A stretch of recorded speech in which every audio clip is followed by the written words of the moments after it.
Shalom, Hacham. What's going on, Good to Rav? see you. Great How to are the see you. holidays? Baruch Hashem. Baruch Hashem. It's good to be back. Yes. A little bit more of a routine. Parashat Noach, so Documentation. much jam-packed. You know me, Rav. You know I love barbecues and steak Yeah, of and course. meat. So it's particularly surprising, the following pasuk in Perek Tet Parashat Noach. Kol remes asher hu hai, lachem yiyeh le'ochla. The pasuk is telling us that, living creatures that crawl around, walk around, living beings, are now available for human beings to eat. Keyerek aesev natati lachem et kol. Just like from the times of Adam Harishon, you're allowed to eat vegetation. Now you're allowed to eat the animals. That's what it seems like from the pasuk. And that's the way many Mefarshim understand it. And the basic implication is quite intense. It means that from Adam till Noach, No meat. no meat. They weren't permitted to have any meat. That's the, I think, standard explanation. And now, after the Mabul, and Noah has been saved, and now he's repopulating the land, God now allows him to eat meat, which is very interesting. And the question, I guess, is why? There's so many whys. First of all, why was meat asur from the times of Adam till Noah? The second why is Noah now allowed to eat meat if they weren't allowed to eat meat before? Like, what changed, right? So there's a couple of explanations. One explanation of Rabbi Yosef Bechor Shor, which I think is very interesting. He says that up until now, human beings were created by God. Animals were created by God. What right do you have as a human being to eat from the animals, right? But what changed after the Mabul? Noah saved all the animals. The existence of all animals now are in the zechut of Noah. Wow. Now, it doesn't mean that they could treat them wrong. There's an idea of tzar ba'alei hayim and so on. But the basic idea that animals are now allowed to be eaten by human beings because the human beings saved the animals, and Noah had to protect them in the teva and do all that work. It wasn't a simple thing for him to collect them, to take care of them, and so on and so forth. And Midrashim describe how his life was in jeopardy being in the teva with all the animals. So that's the Rabbi Yosef Bechor Shor, I think, a very, very interesting, nice answer.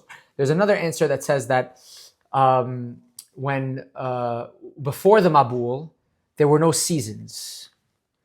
Why would we say that? Maybe because after the Mabul, we hear about Kayitz and Horef, and like it seems to imply that before the Mabul, there were no seasons. Now, maybe the shift of earth through the Mabul, or what caused the Mabul, we don't know. But it seems like before there were no seasons, now there are seasons. And we all know, you have the summer, when it's nice out and sunny, great. But when it's too hot, that takes a toll on our bodies. And then when we get to the winter time, it takes an extra toll on our bodies, adjusting for the seasons and so on and so forth. Like it takes Allergies and everything. Allergies and so many things. And especially when people get older, how rough that is, the changing of weather and so on.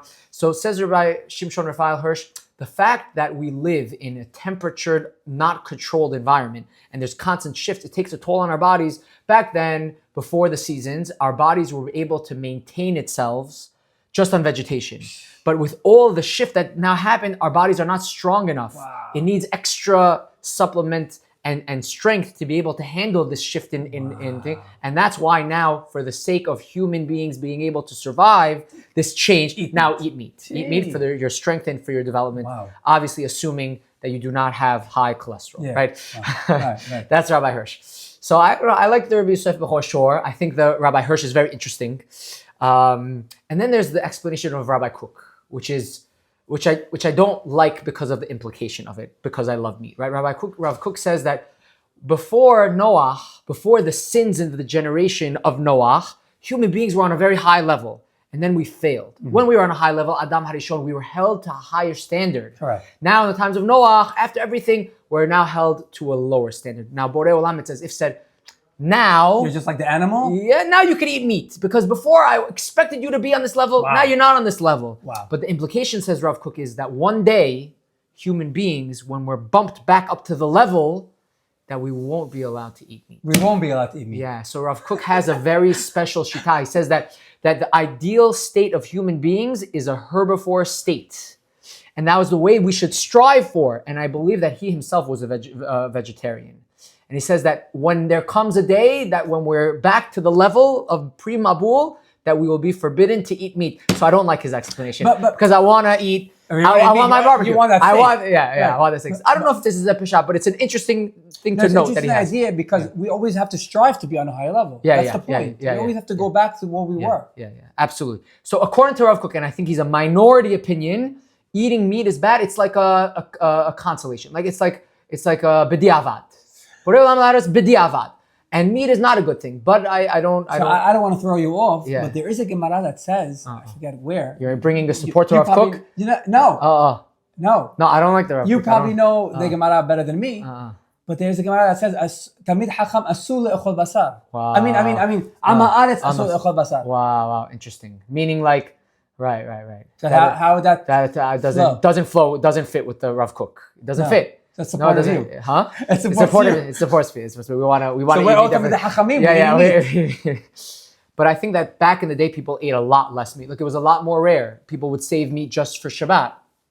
Yeah. I'm eating meat 3, 4 times a week. Wow. Yeah, maybe. Potentially. I don't know. Okay, I got something right.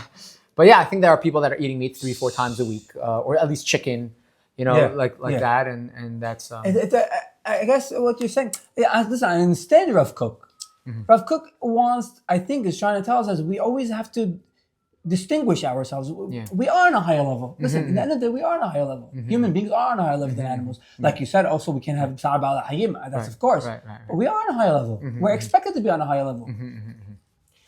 I guess we'll only know, in the times of Mashiach, what it's going to be. I hope Rav Kook is wrong.